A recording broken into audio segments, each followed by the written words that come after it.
आज आमे मुंबई रो एक नियाला 55% मार्क उत्सव एवं पिलांक उपरे परीक्षा चाप विषय रे एक छोट सारांश आलोचना करिबा। गोटे परिवार निज पुअर 10म बोर्ड परीक्षा रे मात्र 55% मार्क को नहीं केक काटिबार वीडियो इंटरनेट रे वायरल हेबा परे एहा पितामातांक मानसिकता को नहीं एक बड़ प्रश्नवाची सृष्टि करिछि। प्रथमे देखंतु रुक्सार पटेलंक परिवार निज पुअर 55.2% मार्क पाई मार्कसीट केक काटिले।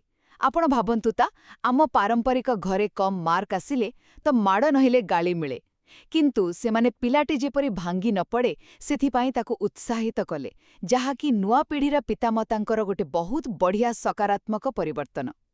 द्वितीय रे एही छोट खुशी पछरे एक भयंकर सत्य लुचि रहिछि।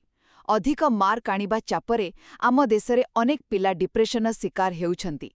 एनसीआर तथ्य अनुसारे कोटा किंबा आईआईटी भली बड़ बड़ जगारे छात्र आत्महत्या एहार सबुठु दुःखद उदाहरण। आमे कौन पिलामानंकु मनीष बदलरे केवल मार्क रखिबा मेसिन करि दैछु कि? शेषरे केवल मार्क केबे भी भविष्यत गढ़े नहीं। बॉलीवुड अभिनेता बोमन ईरानी को नियंतु, से गणितरे बहुत दुर्बल थिले और वेटर भावरे काम आरंभ करिथिले, तथापि आजि से केते सफल। पितामाता माने हेलिकॉप्टर पैरेंटिंग बा सबुबड़े छुआंक उपरे कड़ा नजर रखिबा बंद करिबा उचित। एहा पूरा जेंगा खेल परी। टावर जेपरी न भांगिब सेथिपाई गोटिए गोटिए ब्लॉक धीरे काढ़िबाकू पड़े, ठीक सेमिति पिलांकु सहारा देई सेमानंकु निजे सबु शिखिबाकू स्वाधीनता दियंतु।